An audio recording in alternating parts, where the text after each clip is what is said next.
અમે છીએ ઓમકારેશ્વરમાં।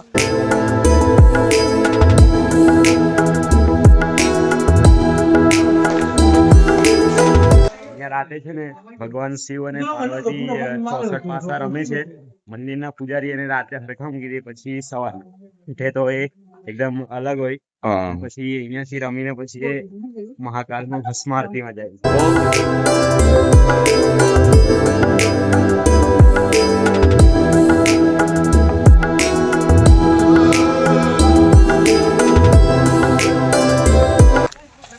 તો અત્યારે અમે લોકો મહેશ્વર પહોંચી ગયા છીએ। અહિલ્યાબાઈ હોલકરનો કિલ્લો છે। महेश्वर खास तो आज साड़ियों माटे खूब फेमस है। पहले ओरिजिनल जो है इसका अहिल्याबाई जो पहनती थी, ओके, ये इसमें की साड़ी पहनती थी। इसमें ये पट्टा आता था, ये छोटा पट्टा है इसका बॉर्डर का। તમે જુઓ લબ્બુ की गाड़ी।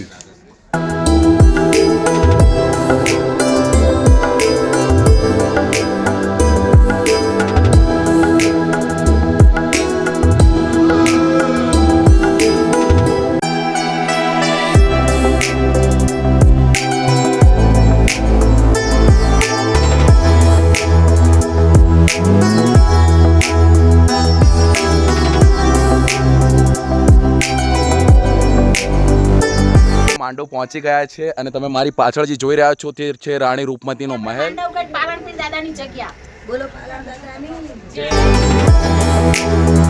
પહેલી વાર અમે લોકો સરાવા બજાર આવ્યા છીએ।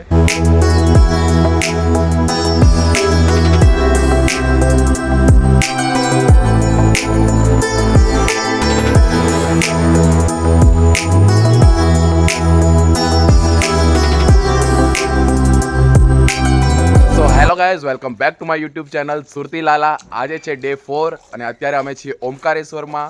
અત્યારે સવારના વાગ્યા છે 6:30 અને અમે બધા જ અહીંયા રેડી થઈ ચૂક્યા છીએ અને અમે બધા જઈ રહ્યા છીએ સવારમાં વહેલા દર્શન કરવા માટે, કેમ કે સવારમાં ભીડ ઓછી હોય છે। તો બોલો હર હર મહાદેવ।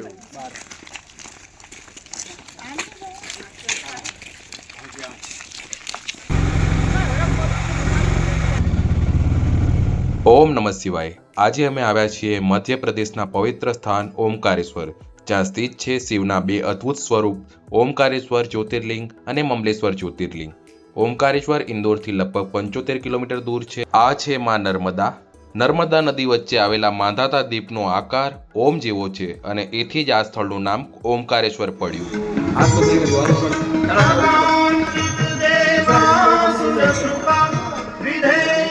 ઓમકારેશ્વર જ્યોતિર્લિંગ ભગવાન રામથી 14 પેઢી પૂર્વ રાજા માંધાતા થઈ ગયા, જેમનું શિવ પુરાણમાં ઉલ્લેખ છે, જેમણે માથી નહીં પરંતુ પિતાથી જન્મ લીધો હતો। તેમની તપસ્યાથી આ શિવલિંગ પ્રગટ થયું હતું। આ શિવલિંગ સ્થાપિત નથી પરંતુ સાક્ષાત પ્રગટ થયું હતું। આ છે વિશ્વ પ્રસિદ્ધ ઓમકારેશ્વર જ્યોતિર્લિંગ। અહીં ભગવાન શિવની ભક્તિ કરવાથી માનસિક શાંતિ, સુખ અને મોક્ષની પ્રાપ્તિ થાય છે।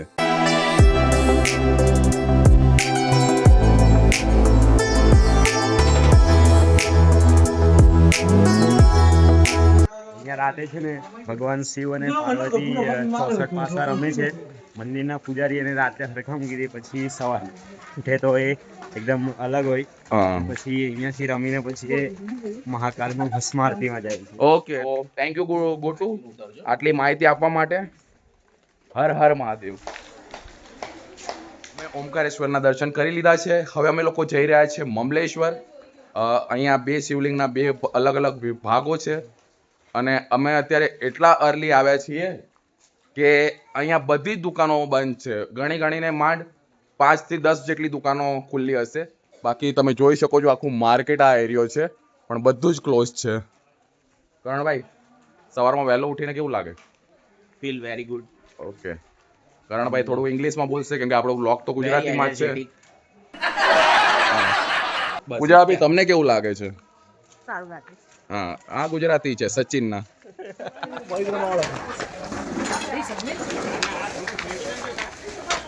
વિંધ્યા પર્વતને પોતાના પર અહંકાર થયો હતો। દેવતાઓએ ભગવાન શિવને પ્રાર્થના કરી। ભગવાન શિવ નર્મદા નદી પાસે પ્રગટ થયા અને બે સ્વરૂપમાં વિભાજિત થયા, એક ઓમકારેશ્વર અને બીજું મમલેશ્વર।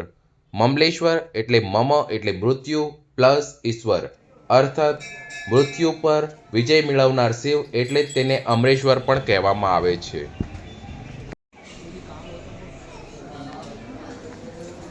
આ તમે દર્શન કરી રહ્યા છો ભગવાન શિવના પવિત્ર સ્વરૂપ મમલેશ્વર જ્યોતિર્લિંગના. શાસ્ત્રોમાં મમલેશ્વરને ભગવાન શિવના અમર તત્વના સ્વરૂપ તરીકે માનવામાં આવે છે. મમલેશ્વર મંદિર પાસે નર્મદા નદી વહે છે. અહીંથી નર્મદા નદીનો પ્રવાહ ગાયના મોઢા જેવો દેખાય છે, તેથી તેનું નામ ગૌમુખ પડ્યું. ગૌમુખ ઘાટ ઓમકારેશ્વર મંદિર નજીક આવેલો એક અત્યંત પવિત્ર ઘાટ છે. શ્રદ્ધાળુઓ અહીં નર્મદા સ્નાન, પિંડદાન, તર્પણ, દીવો પ્રગટાવવાની વિધિ કરે છે. સવારના સમયે અહીંનું વાતાવરણ ખૂબ જ શાંત અને આધ્યાત્મિક હોય છે.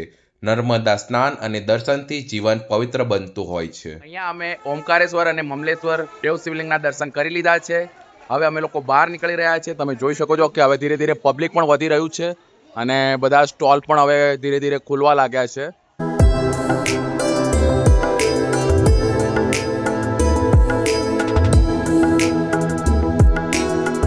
અત્યારે અમે લોકો મહેશ્વર પહોંચી ગયા છીએ. તમે મારી પાછળ જે જોવો છો આ કિલ્લો છે. આ અહિલ્યાબાઈ હોલકરનો કિલ્લો છે. અહીંયા બધા ઊભા છે, થોડા લોકો બેઠા છે, જમરૂખ અને બધું એન્જોય કરી રહ્યા છે નાની વસ્તુ.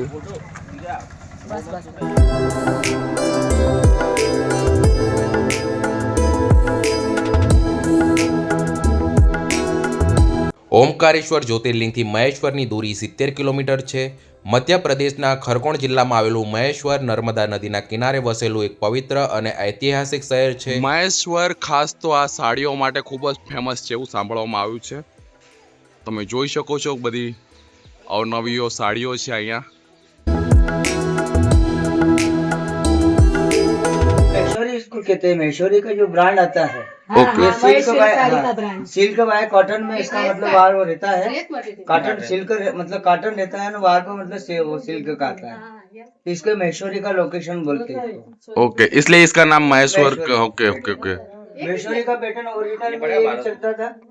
ये जो है पहले ओरिजिनल जो है इसका अहिल्याबाई जो पहनती थी, ओके ये इसमें की साड़ी पहनते थे. इसमें ये पट्टा आता था, ये छोटा पट्टा है इसका बॉर्डर का. ये वाला. बराबर. इसकी कीमत है 1400. ओके. और यहाँ पे स्टार्टिंग साड़ी का रेट 1400 से स्टार्ट है. ओके. ये अभी तक આ સાડીનું તમને ખાસિયત બતાવું છું. આ અંધારામાં તમને આવી રીતની સાડી મળશે, પરંતુ જ્યારે પણ તમે સનલાઇટમાં જશો સાડીનો આખો શ્રૃંગાર જ કંઈ અલગ દેખાઈ રહ્યો છે. ખૂબ જ સરસ. હું આમનો કાર્ડ નાખી દઉં છું નીચે. અગર તમે ચાહો તો આમનો કોન્ટેક્ટ કરી શકો છો. તમને 10% ડિસ્કાઉન્ટ આપશે. એમનો નંબર તમે ઓલ ઓવર ઇન્ડિયામાં ગમે ત્યાં ડિલિવરી માંગશો તમને ઓનલાઈન ડિલિવરી કરી આપશે. તમે જે જોઈ રહ્યા છો એકદમ હેન્ડક્રાફ્ટથી આ બધી સાડીઓ બનતી હોય છે. કોઈ મશીનરી ઉપયોગ નથી કરવામાં આવતી. આપણે સુરતમાં પણ ઘણી ટેક્સટાઇલ મિલો છે, પરંતુ એ મશીનથી બનતી હોય છે. અને અહીંયા જે તમે વસ્તુ જોઈ રહ્યા છો, જે મટીરિયલને યુઝ થઈ રહ્યું છે ટોટલી હેન્ડક્રાફ્ટથી, જે આપણે વડીલો જે પ્રમાણે બનાવતા હતા એ પ્રમાણેની જ આ સાડીઓ બનતી હોય છે. સર ये पूरा हाथ से बना हुआ है? अच्छा. और मशीन में और हैंडक्राफ्ट में क्या फर्क रहता है सर? उसमें नायलॉन यूज होता है और कॉटन भी थोड़ा मोटा यूज होता है. ओके. इसमें सिल्क कॉटन यूज होता है. बराबर है. सर इसके प्राइस बता दीजिए एक बार. ये 2600 की है साड़ी बूटी वाली. ओके. 3600 से 4000 की हो जाएगी शोरूम पर. अच्छा, क्या बात है. Thank you sir. आपका नाम बता दीजिए सर. विकास सोलंकी. और आपको अगर किसी को कांटेक्ट करना हो तो आपका नंबर या ऐसा कुछ मिल सकता है क्या? हाँ, बोल दीजिए आपका number sir. 8982188231. Okay, thank you sir.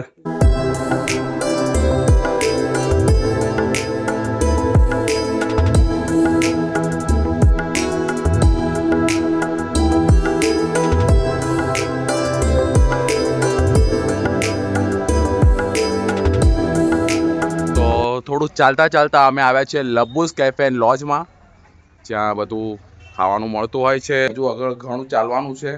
તમે વિચાર્યું છે કે થોડો નાસ્તો કરીએ અને ત્યારબાદ આગળ વધીએ. સૌથી પહેલાં તમે અહીંયાની લોકેશન જુઓ. આ કિલ્લાની બોર્ડર છે અને તેની અંદર બનાવવામાં આવ્યું છે આ કેફે. આ તમે જુઓ લબ્બુ કી ગાડી અને એકદમ જબરદસ્ત લોકેશન્સ છે. ઉપર ગ્રીનરી છે અને વચ્ચે અહીંયા બધા બેઠા છે ઓર્ડર માટે.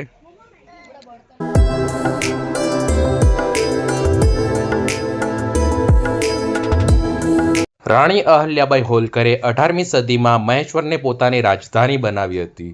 નર્મદા નદીના કિનારે આવેલો આ મહેલ માત્ર એક શાહી નિવાસ નથી, પરંતુ ભારતીય સંસ્કૃતિ અને આધ્યાત્મિકતાનું જીવન પ્રતીક છે.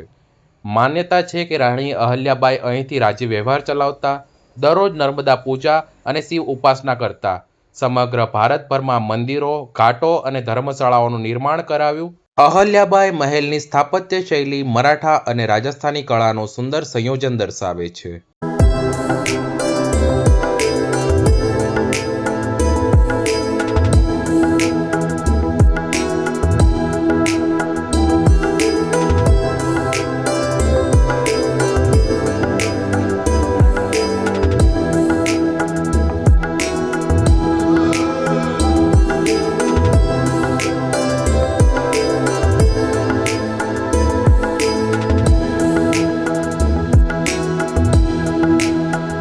પથ્થરથી બનેલા મજબૂત કિલ્લા જેવા દિવાલો, ખુલ્લા આંગણા અને વિશાળ બારીઓ નર્મદા નદી તરફ ખુલતા શાંત દ્રશ્યો સાદગી અને આધ્યાત્મિકતાનો અદ્ભુત સંગમ છે. આ મહેલ આજ સુધી સરળ પરંતુ રાજસી લાગણી આપે છે.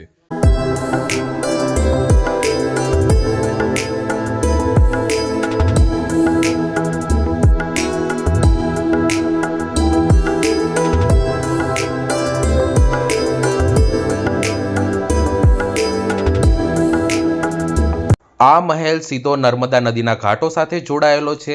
નજીકના પ્રખ્યાત ઘાટો જેવા કે અહલ્યા ઘાટ, પંચગંગા ઘાટ, રાજઘાટ ખૂબ જ પ્રખ્યાત છે.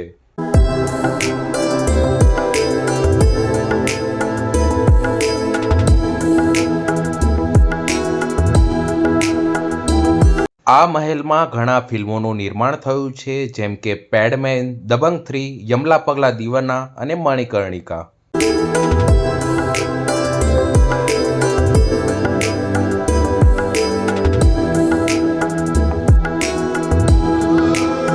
આ તમે જોયો રાણી અહલ્યાબાઈ હોલકરનો કિલ્લો.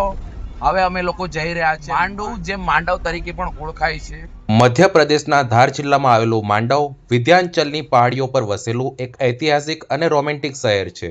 હરિયાળી તળાવો, મહેલો અને કિલ્લાઓથી ભરેલું માંડવ સિટી ઓફ જોય તરીકે ઓળખાય છે.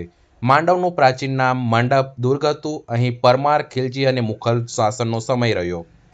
તો અત્યારે અમે લોકો માંડવ પહોંચી ગયા છે અને તમે મારી પાછળ જે જોઈ રહ્યા છો તે છે રાણી રૂપમતીનો મહેલ. આ ટિકિટ કાઉન્ટર છે, પણ અમે થોડા લેટ થઈ ગયા એટલે અંદર નથી જતા. અમને અહીંયા બહાર હાર્ડ રોક ક્રિસ્ટલની જ્વેલરી બધી જોવા મળી છે. તમે જોઈ શકો છો બધી અલગ અલગ બધી વસ્તુઓ અહીંયા મળે છે અને એકદમ ઓરિજિનલ जर्मन सिल्वर અને આ તમે જે જોઈ રહ્યા છો આ જેટલી પણ જ્વેલરી છે બધી જ જર્મન જ્વેલરી છે. અને ખરેખર અહીંયા અમે શોપિંગ કરી. આ મેં શું લીધું છે સાહેબ? અચ્છા, આ પાયરાઇટ છે જે મની એટ્રેક્ટિવ માટેનો એક સ્ટોન હોય છે. ખુશ્બુબેને અહીંયા 2 ઇયરિંગ્સ લીધી છે અને બીજી પણ ઇયરિંગ્સ બતાવજો. આ ટોટલી કઈ જ્વેલરી છે બેન? આ જર્મન સિલ્વર છે. ઓકે, જે આપણા ગુજરાતમાં બહુ જ રેર મળે છે. હા, અને રેર અમુક જગ્યાએ જ મળે છે. ઓનલાઈન જ મળે છે. અહીંયા મળી ગઈ છે અને બહુ રીઝનેબલ ભાવમાં મળી છે અમને. ઓકે સાહેબ, તમારું નામ કહેજો મને સૌથી પહેલા. हमारा नाम है मोटा भाई सलीम खान.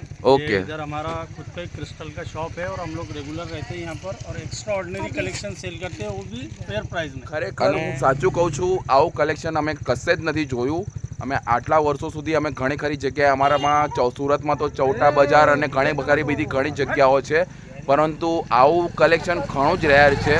મેં ગૂગલ પર પણ ચેક કર્યું, આ બહુ રેર કલેક્શનમાં આ બધી વસ્તુ આવતી હોય છે. અહીંયા કોઈને આવું હોય તો અહીંયાનું પ્રોપર એડ્રેસ અમને જણાવી દેજો. मांडू मध्य प्रदेश, मांडू रानी रूपमती पवेलियन. આ રાણી રૂપમતીનું મહેલ છે, એનું પવેલિયન છે આ રસ્તો. અને અહીંયા જ તમને જોવા મળી જશે સલીમભાઈ. સલીમભાઈને મળો તો જરૂરથી કહેજો કે આપણા સબસ્ક્રાઈબર છે અને એમની પાસેથી ડિસ્કાઉન્ટ નહીં કરાવતા, એકદમ રિઝનેબલ ભાવમાં બધી વસ્તુ આપે છે. અને ખરેખર ખૂબ જ સરસ વસ્તુ છે અને અમને કમેન્ટ જરૂર કરજો કે તમને કેવી વસ્તુ લાગી.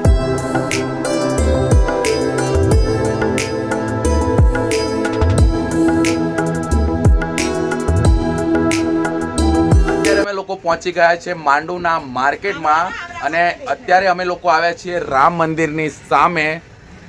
અને ક્યાં આવ્યા છે એ આ ખુશ્બુબેન અમને જણાવશે બધાને. આ આપણે એવું કહેવાય છે કે માંડુમાં મેન પાલનપીર દાદાની જગ્યા છે, એટલે અમે આ જગ્યા જોઈને આવ્યા છે કે માંડુ પૂછતા પૂછતા કે કઈ બાજુ છે, તો આઈ આપણે માંડવગઢ પાલનપીર દાદાની જગ્યા. બોલો પાલન દાદાની જય, જય પાલ દાદાની જય, પાલનપીરની જય. અહીંયા અમે અમારા પરિવારવાળા લોકોને પણ બધાને દર્શન કરાવીએ છીએ. ચિંકલભાઈ, નીલમ ભાભી, તમે બ્લોગમાં છો. જય પાલણ દાદા. અને આ જગ્યા અમને સજેસ્ટ કરી હતી શાંતુ માસીએ અને એનું એડ્રેસ અમને આપ્યું છે અનિતાબેને. તો બધા એકવાર આપણે બધા અનિતાબેનને ધન્યવાદ કહી દઈશું. Ani, thank you. Thank you. કેશવમ કૃષ્ણ દામોદરમ રામ નારાયણમ જાનકી વલ્લભમ.